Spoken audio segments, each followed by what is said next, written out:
Dios les bendiga. Un día más nos encontramos para alabar al Señor, para bendecirlo, para recibir su palabra, para dejar nuestras cargas en Él, para conocerlo más. Hoy con una visita especial. Hemos invitado a nuestra hermana y pastora Monse Pradas. Ella va a estar trayendo la palabra, seguramente una palabra que va a transformar nuestras vidas, porque el Señor obra de maneras maravillosas. Y por supuesto, antes de la palabra, le hemos pedido que comparta alguna alabanza con nosotros. Y esto es lo que va a compartir. El abrazo del Señor. Es un tema tan maravilloso. Qué lindo es sentir el abrazo del Señor, ¿no es cierto? Quiero hacer una oración. Dios, te damos gracias porque hemos conocido tu amor. Te damos gracias porque tú nos amas más allá de nosotros. Te damos gracias porque nos has llamado, porque tú, Señor, has salvado nuestras vidas, aunque no nos damos cuenta de la magnitud de lo que esto es. Señor, te pedimos ahora que podamos estar atentos a tu palabra, recibiendo tus bendiciones, Señor, poder alabarte con toda libertad, Señor, poder recibir todo lo que tú tienes para nosotros. Señor, quita cargas, quita enfermedades, Señor, obra en cada vida, en cada corazón, y te damos gracias, porque sabemos que así lo harás. Gracias, Señor, porque solo gracias podemos darte. Amén. Gracias, Jesús. Gracias, Jesús. Gracias, Señor. Gracias. Quiero comentarles también que a partir del próximo fin de semana hemos visto que vamos a tener todas las actividades, todas las reuniones y meditaciones a las 19 horas. O sea, sábado y domingo también a las 19.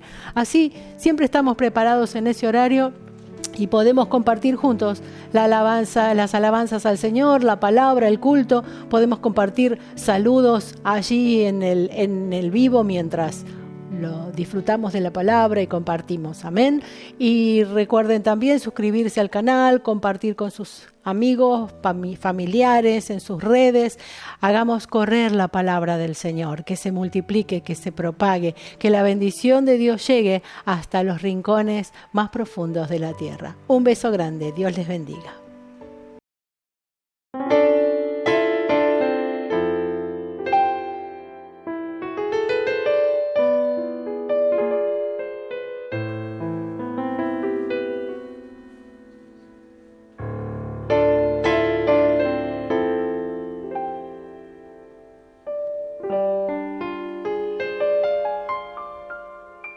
Siento tu amor cubriéndome,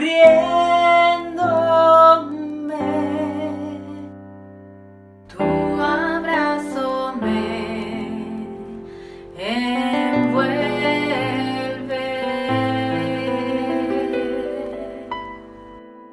tu abrazo me envuelve.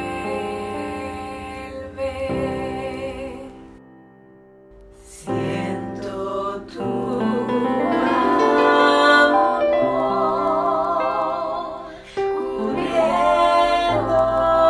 cubriéndome, tu abrazo me envuelve,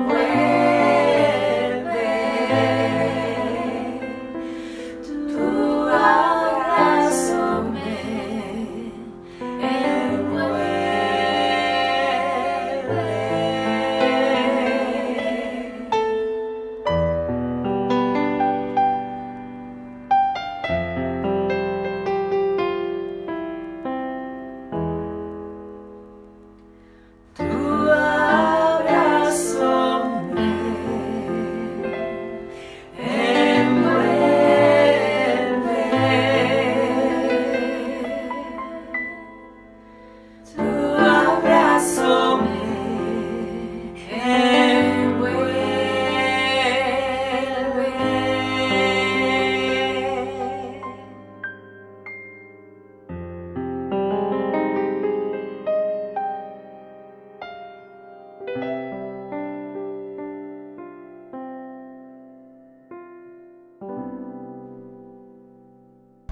Hola hermanos, un gusto poder estar con ustedes hoy compartiendo la palabra.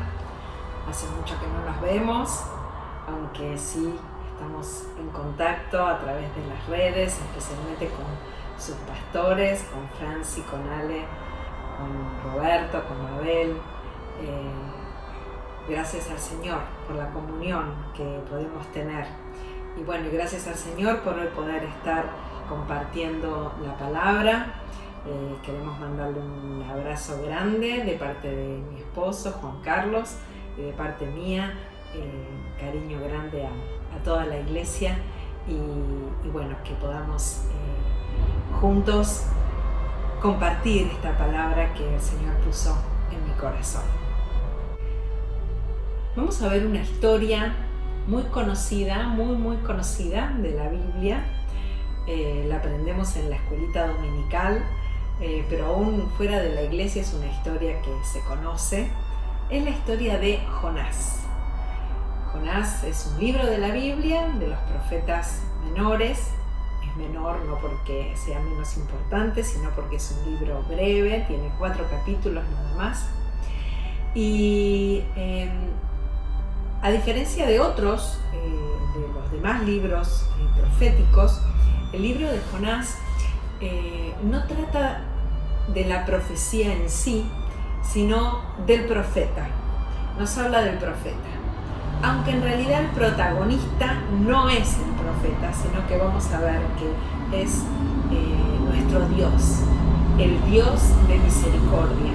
Por eso este es el título que le puse a esta reflexión, el Dios de misericordia. Dios le ordena a Jonás ir a Nínive a predicar. Tenía que darles un mensaje un mensaje duro, tenía que advertirles el castigo de Dios por la maldad que había en esa ciudad. Nínive era la capital del imperio asirio. Pero Jonás no obedeció a la palabra de Dios, como dice esa canción de la escuelita. Jonás no hizo caso a la palabra de Dios. Vamos a leer qué dice el capítulo 1, versículo 3. Dice: y Jonás se levantó para irse a Tarsis y huir de la presencia del Señor. Descendió a Jope y halló una nave que partía para Tarsis.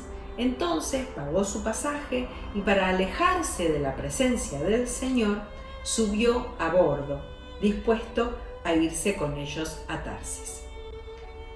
Jonás decide de forma consciente y deliberada desobedecer al Señor. Lo mandaba para Nínive y él se fue para el lado contrario, para Tarsis. Aunque seguramente Jonás tenía sus razones, ¿sí? Como todos nosotros, cada vez que desobedecemos o no hacemos lo que sabemos que el Señor nos manda hacer, tenemos nuestros justificativos. Nínive era la capital del imperio asirio, como les dije. Era uno de los más feroces enemigos de Israel. Era un pueblo cruel, eran asesinos, malvados, brutales, torturadores.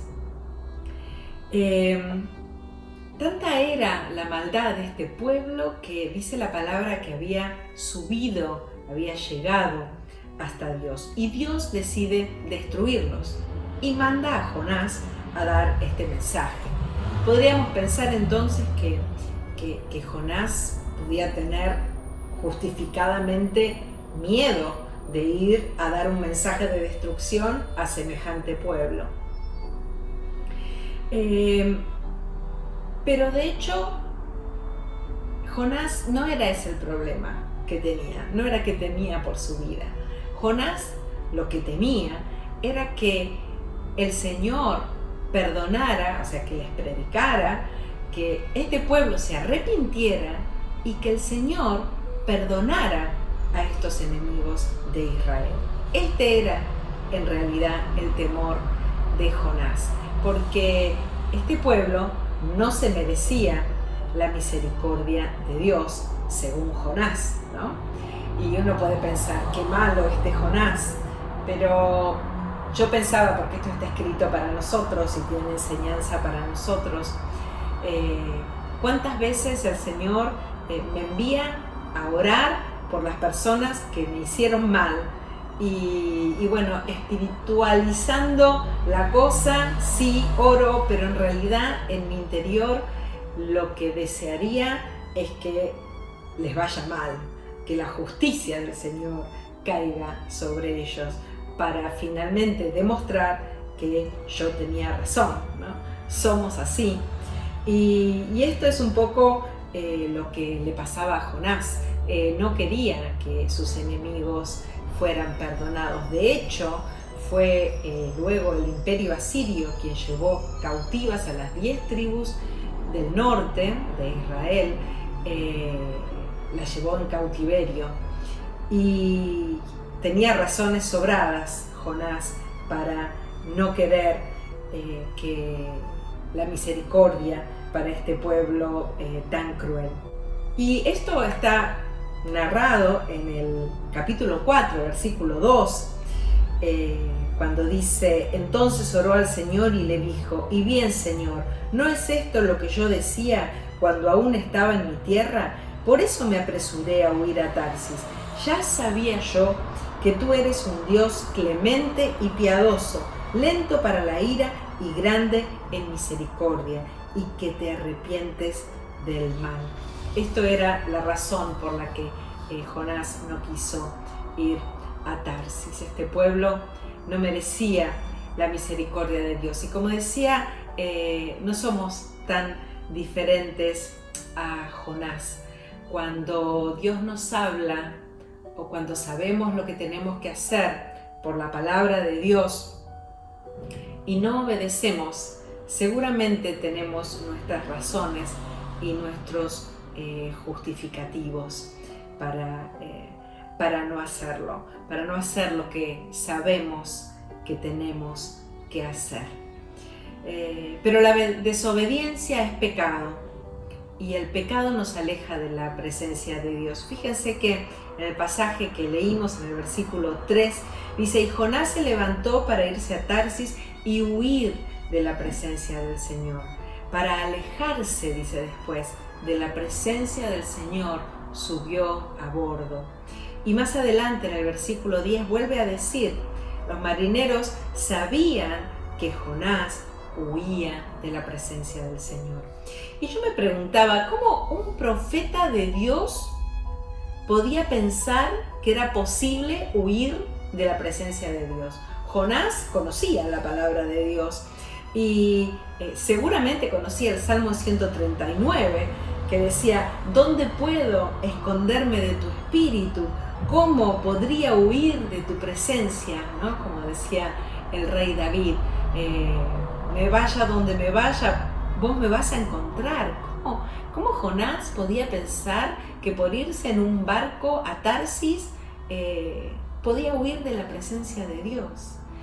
Y la explicación que le encontré humildemente es que realmente cuando estamos en desobediencia hacemos muchas tonterías. No coordinamos bien y hacemos tonterías. Pero ese Dios de misericordia, ese Dios que Jonás conocía muy bien, tuvo misericordia de su siervo. Jonás era un siervo de Dios, era un profeta escogido por Dios para una misión particular. Y Dios no iba a dejar las cosas así nomás. Dios tenía preparada una gran tormenta para hacer recapacitar a Jonás. Vamos a leer el capítulo 1, versículo 4. Dice: pero el Señor hizo que en el mar se levantara un fuerte viento y se desató una tempestad tan grande que parecía que la nave se iba a partir. Los marineros tenían mucho miedo y cada uno de ellos clamaba a su Dios. Entonces echaron al mar los enseres que había en la nave para deshacerse de ellos. Jonás, en cambio, había bajado al interior de la nave y se había echado a dormir. Fíjese que dice: el Señor hizo. Esta tormenta, claramente dice la palabra, que la hizo el Señor. La levantó el Señor para trabajar en la vida de Jonás. Y sí, hay tormentas que el Señor levanta en nuestra vida. Los marineros estaban aterrados, los marineros tenían miedo, no sabían qué hacer, pero Jonás se había echado a dormir. Jonás no oraba, Jonás dormía, Jonás no reaccionaba. Y a mí me salía esta palabra, estaba como anestesiado. No sentía, el mundo se acababa y él dormía. Jonás estaba anestesiado. Y a veces nos pasa así cuando tenemos nuestras razones para no obedecer, para no hacer lo que sabemos que el Señor nos demanda. Y como que nos acostumbramos o nos convencemos a nosotros mismos de que estas razones son válidas. Y no sentimos nada, no hay convicción de pecado en nuestra vida. Eso parecía que le estaba ocurriendo a Jonás. Los marineros empezaron a echar enseres, y no era suficiente echar cosas. A veces nosotros empezamos a echarle la culpa de la tormenta al enemigo, a las circunstancias, a los demás, pero en realidad la culpa, la solución no estaba en echar los enseres. La solución era otra, que vamos a ver enseguida. Y pensaba, en este tiempo estamos viviendo una tormenta mundial, ¿no es cierto? El Señor nos ha metido en nuestras casas y algunos no la están pasando bien, pero es un parate tan grande. El Señor nos frenó, nos detuvo para buscarle más, nos ha puesto a prueba, y en este tiempo de búsqueda seguramente que Él nos está mostrando cosas que tenemos que hacer, que tenemos que obedecer, cosas pendientes que tenemos que solucionar, hermanos con los que nos tenemos que arreglar, reconciliar. ¿Cuántas cosas puede ser que el Señor te esté hablando, te esté demandando en este tiempo?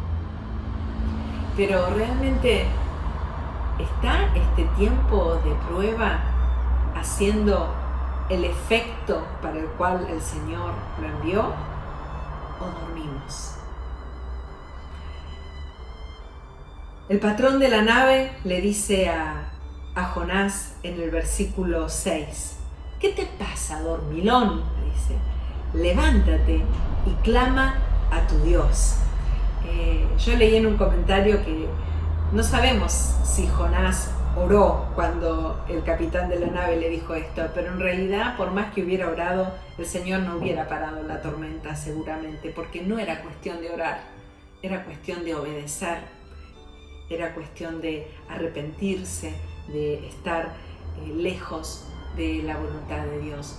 Y cuando digo dormir, quiero hacer una salvedad, porque hay momentos en que hay tormentas en las que el Señor nos da descanso en medio de la tormenta, porque si no perecemos, ¿no? Y podemos descansar, tenemos descanso a veces en medio de la tormenta, y quizás en esta tormenta para tu vida no la haya enviado el Señor para hacer algo en tu vida, aunque cualquier cosa que nos suceda, sea que la provoque el enemigo, siempre es bajo el control de Dios y siempre va a ser para bien de aquellos que amamos a Dios.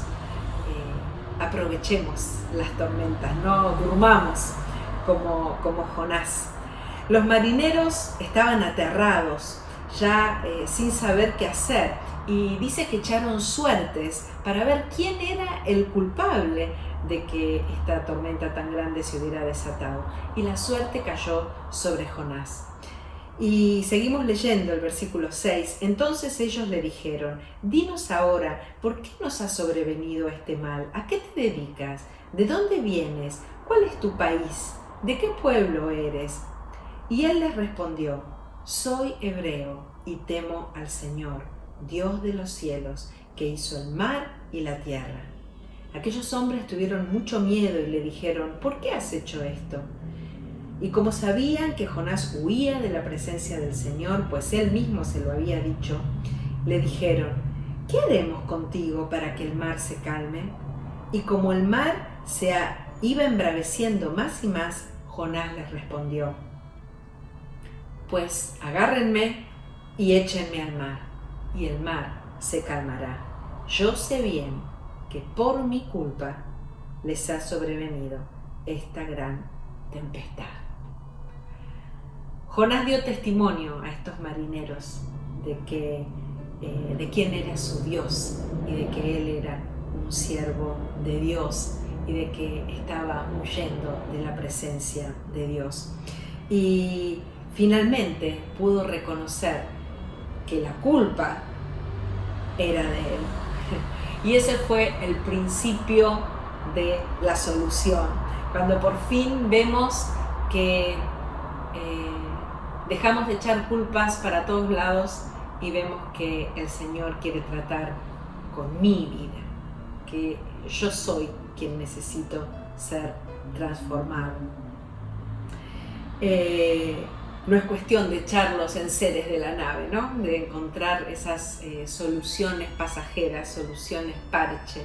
Parece que vamos zafando, sino que había que encontrar una solución radical al problema. Y esa solución radical era que Jonás finalmente fuera echado al mar. Terminar con nuestro yo, con nuestras justificaciones, con nuestras razones y obedecer para que esa tormenta se calme. Los marineros no querían echar a Jonás al mar porque era matarlo, pero no les quedó opción. De todas maneras iban a morir si Jonás seguía en el barco, porque el barco se iba a destruir. Y dice el versículo 15: entonces tomaron a Jonás y lo arrojaron al mar, y la furia del mar se calmó. Y aquellos hombres sintieron gran temor del Señor y le ofrecieron un sacrificio y le hicieron votos. El mar se calmó y los marineros se convirtieron. La misericordia de Dios, la misericordia de Dios que alcanzó incluso a esos marineros. Y leemos el versículo 17. Pero el Señor tenía preparado un gran pez para que se tragara a Jonás. Y Jonás estuvo en el vientre del pez 3 días y 3 noches. El Señor tenía preparado un gran pez. La tormenta no lo hizo reaccionar, pero Dios quería usar a Jonás a toda costa. A pesar de que Jonás era un desobediente, era egoísta, era mala onda, falto de misericordia, Dios no lo desechó. Dios tenía un propósito con Jonás y lo iba a llevar a cabo. Iba a seguir tratando con Jonás por su gran misericordia, por ese misterio de su amor que usa lo que no es para hacer su voluntad. Y sí, ese gran pez se tragó a Jonás. Y ahí en el interior del pez, en medio de una gran agonía, no sabemos qué pasó ahí en el vientre del pez, cómo pudo sobrevivir. Algunos tratan de dar explicaciones, pero en realidad algo que leí que me gustó mucho es que si Dios puede hacer que un ser humano viva en el vientre de su mamá durante 9 meses, ¿cómo no va a poder hacer que un hombre viva en el vientre de un pez 3 días? Algo que leí que me gustó mucho es que si Dios puede hacer que un ser humano viva en el vientre de su mamá durante 9 meses, ¿cómo no va a poder hacer que un hombre viva en el vientre de un pez 3 días? ¿No? Me gustó esta explicación por la soberanía de Dios, pero que no fue cómodo, seguro que no fue cómodo. Tiene que haber sido una agonía terrible. Y ahí, en el vientre del pez, Jonás hace una tremenda oración que se encuentra en el capítulo 2. Y es esta oración por la que el Señor me habló estos días y por la que empecé a leer el libro de Jonás en realidad. El Señor me habló a través de esta oración y es una oración tan preciosa. Yo no sé si Jonás hizo muchas más oraciones en el vientre del pez. Seguramente sí, pero la que el Señor nos hace llegar hoy a nosotros es esta que está escrita. Es una oración donde no hay ninguna petición. Hay entrega, hay gratitud, hay alabanza, hay rendición, hay reconocimiento de su misericordia y de su amor. Vamos a leer esta oración en el capítulo 2. Entonces Jonás oró al Señor su Dios desde el vientre del pez y dijo: Señor, en mi angustia te invoqué y tú me oíste. Desde el fondo del abismo clamé a ti y tú escuchaste mi voz. Me echaste a las profundidades del mar y las corrientes me rodearon. Todas tus ondas y tus olas pasaron sobre mí. Fíjense que dice tus ondas y tus olas. Jonás sabía que estaba en el proceso de Dios, que era Dios quien estaba tratando con su vida. Entonces dije: me has desechado delante de tus ojos, pero todavía he de ver tu santo templo. Las aguas me rodearon hasta el cuello y el abismo me envolvió. Las algas se enredaron en mi cabeza. Bajé hasta los cimientos de los montes. La tierra echó para siempre sus cerrojos sobre mí. Pero tú, mi Señor y mi Dios, rescataste mi vida del sepulcro. Y fíjense que esta oración la hace dentro del pez. Todavía no había salido y dice: rescataste mi vida. Él ya en el vientre del pez se sintió perdonado. Todavía estaba en esa prueba tan terrible y ya pudo sentir el perdón de Dios y que el Señor lo estaba rescatando. Jonás conocía muy bien la misericordia de Dios. Seguimos, dice: cuando dentro de mí desfallecía mi alma, me acordé de ti, Señor. Por fin Jonás se acordó del Señor en el vientre del pez. Y mi oración llegó hasta ti, hasta tu santo templo. Los que siguen vanidades ilusorias abandonan tu misericordia. Pero yo, con voz de alabanza, te ofreceré sacrificios y cumpliré mis promesas. La salvación es tuya, Señor. Yo no creo que haya podido cantar dentro del pez, pero sí se determinó a alabar al Señor con su voz. Hermano, es muy importante esto, que con nuestra voz alabemos al Señor y le ofrezcamos esos sacrificios de alabanza. Y se determinó también a cumplir las promesas que le había hecho al Señor. ¿Cuántas promesas le hacemos al Señor cuando estamos en apuros, no? Yo pensaba, ¿cuántas veces decimos: Señor, si me sanás de esta enfermedad, voy a dedicar toda mi vida a vos, voy a servirte? Y cuando el Señor nos sana, empezamos a llenarnos de trabajo y de cosas y de ocupaciones y ni siquiera tenemos tiempo de ir al culto. O Señor, si me das un trabajo mejor o si me das trabajo, voy a darte lo mejor, las primicias, los diezmos, las ofrendas, la obra misionera. Y cuando el Señor nos da trabajo, nos olvidamos de nuestras promesas.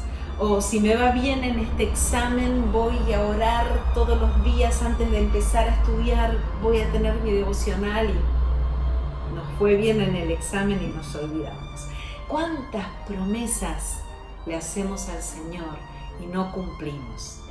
Y yo soy la primera. Y seguro que cada uno de nosotros podemos decir, identificarnos, sí, muchas veces le prometí al Señor y no cumplí. Y Jonás se determinó a cumplir sus promesas, a alabar al Señor y a cumplir sus promesas, las promesas que le había hecho a Dios. Y recién ahí viene el versículo 10. Y el Señor ordenó al pez que vomitara a Jonás en tierra. Aleluya, la misericordia de Dios. Jonás se arrepintió, Jonás alabó a Dios en el vientre del pez y se comprometió con el Señor a cumplir las promesas que le había hecho. Una oración maravillosa que hizo al pez vomitar a Jonás en tierra. Seguimos leyendo. Dice en el capítulo 3: la palabra del Señor vino a Jonás por segunda vez y le dijo: levántate y ve a la gran ciudad de Nínive y proclama allí el mensaje que yo te daré. Así había empezado la lectura del capítulo 1. No solo el Señor lo rescató, sino que volvió a confiarle la misma tarea. Le dio una segunda oportunidad. Es que el Señor no había levantado la tormenta ni había preparado el pez para destruir a Jonás. Dios había preparado la tormenta y el pez para trabajar en la vida de Jonás, para poder cumplir su propósito, para transformar a Jonás, para poder usarlo. Yo quiero decirte hoy, hermano, hermana, Dios tiene un propósito en la tormenta que estés viviendo. No es para destruirte, es para moldearte, para usarte, porque Dios quiere usarnos como usó a Jonás. Y me venía este pasaje de 2 Corintios 7:10 que dice: la tristeza que proviene de Dios produce el arrepentimiento que lleva a la salvación, de la cual no hay que arrepentirse, mientras que la tristeza del mundo produce la muerte. Y sí, las pruebas les vienen a los hijos de Dios y a la gente del mundo también. También pasan cosas terribles, pero no hay un propósito de Dios de usarlos en medio de esa tormenta. Dice, es para muerte, pero para los hijos de Dios es para vida. Y dice en el versículo 3 del capítulo 3, Jonás se levantó y conforme a la palabra del Señor fue a Nínive. Y era Nínive una ciudad grande en extremo, de 3 días de camino. Jonás tuvo que levantarse e ir donde el Señor lo había enviado. Dios no lo iba a hacer por él. El Señor le dio una oportunidad y era Jonás quien tenía que ir. Versículo 4. Jonás comenzó a recorrer la ciudad camino de un día y en su predicación decía: dentro de 40 días Nínive será destruida. Ese era el mensaje de Jonás. ¡Qué sermón!, ¿no? Jonás tenía que advertirles acerca de las consecuencias del pecado, nada más, acerca de las consecuencias de su maldad. Este era el gran sermón de Jonás. Todos los habitantes de Nínive creyeron a Dios y declararon ayuno, y desde el mayor hasta el menor se vistieron de cilicio. Nínive era una ciudad de 600.000 habitantes aproximadamente, asesinos crueles y malvados, hombres sanguinarios, y todos se arrepintieron y se convirtieron a Dios. Leía también en un comentario que en realidad el gran milagro del libro de Jonás no es el pez que haya sobrevivido dentro, que Jonás haya sobrevivido dentro del pez. El milagro es que los asirios, los ninivitas, se convirtieron al Señor, se arrepintieron y se convirtieron. La campaña más exitosa de la historia. Creyeron a Dios, no a Jonás. Realmente se convirtieron, se arrepintieron y el Señor los perdonó. Qué tremendo la misericordia de nuestro Dios. Jonás no era un hombre perfecto, pero Dios lo usó para semejante obra, semejante tarea. Dice el versículo 10, y al ver Dios lo que hicieron y que se habían apartado de su mal camino, también Él se arrepintió de hacerles el daño que les había anunciado y desistió de hacerlo. La misericordia de Dios, Dios de misericordia. Y aquí podría terminar el libro de Jonás con un final feliz, ¿no? Como que bueno, todos se convirtieron, Jonás obedeció, el Señor los perdonó, pero no. Viene el capítulo 4 y este capítulo 4 es como que, ¿por qué está este capítulo 4? Podría haber terminado así lindo, ¿no? Pero en realidad yo creo que a través de este capítulo 4 el Señor lo que nos quiere decir que el centro de la historia es Dios y su misericordia, no Jonás. Miren cómo sigue. Capítulo 4, versículo 2. Entonces oró al Señor y le dijo, y bien, Señor, ¿no es esto lo que yo decía cuando aún estaba en mi tierra? Por eso me apresuré a huir a Tarsis. Ya sabía yo que tú eres Dios clemente y piadoso, lento para la ira y grande en misericordia, que te arrepientes del mal. Yo te ruego, Señor, que me quites la vida. Prefiero la muerte a la vida. En lugar de estar contento por la salvación de tanta gente, prefería morirse antes que ver a sus enemigos perdonados. Y el Señor le dice, ¿te parece bien enojarte tanto? ¡Qué respuesta, ¿no? ¡Qué paciencia del Señor! Jonás seguía, parecía que no hubiera cambiado nada, seguía siendo el mismo Jonás. Y el Señor le responde así, ¿te parece bien enojarte tanto? ¡Qué paciente y misericordioso!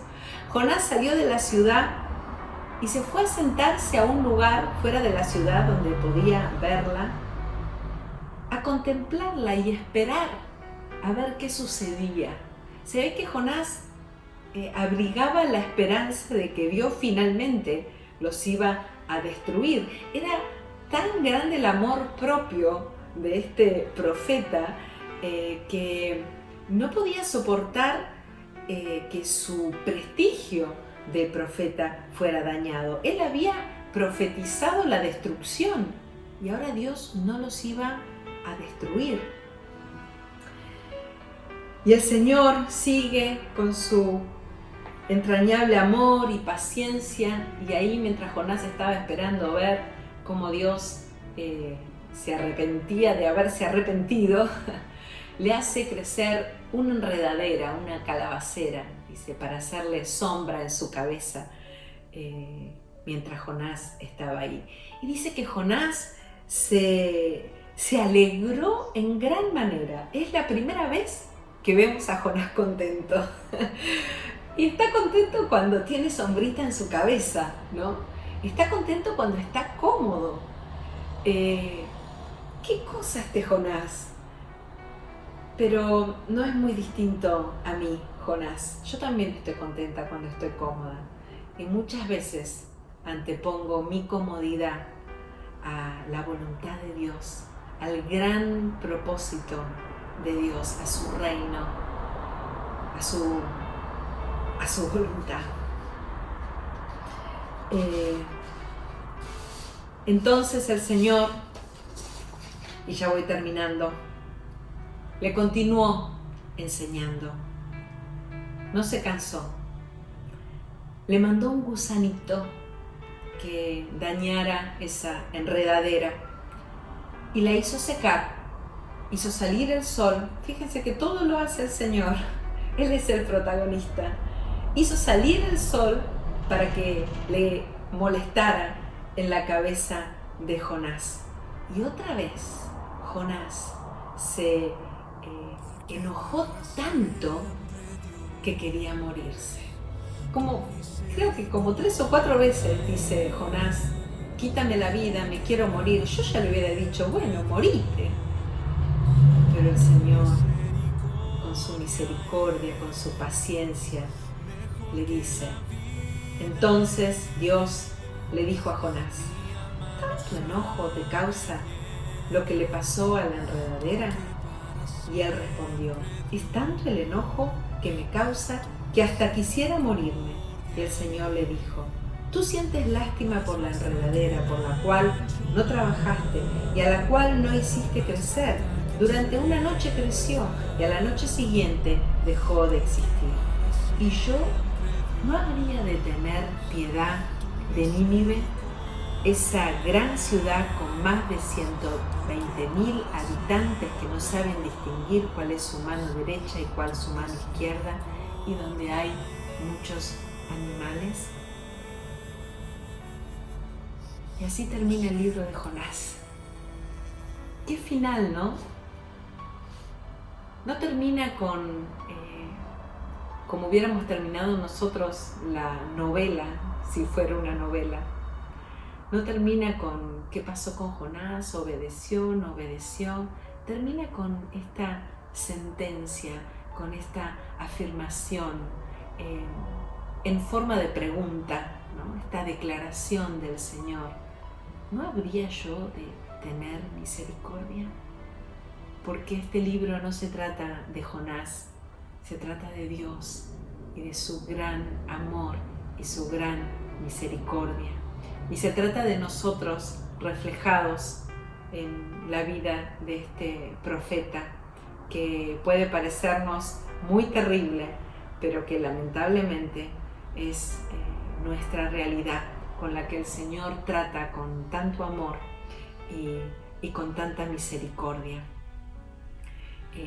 El centro de este libro es Dios, es su amor por nosotros, su piedad, su bondad, su propósito con la humanidad, pero sobre todo su gran misericordia.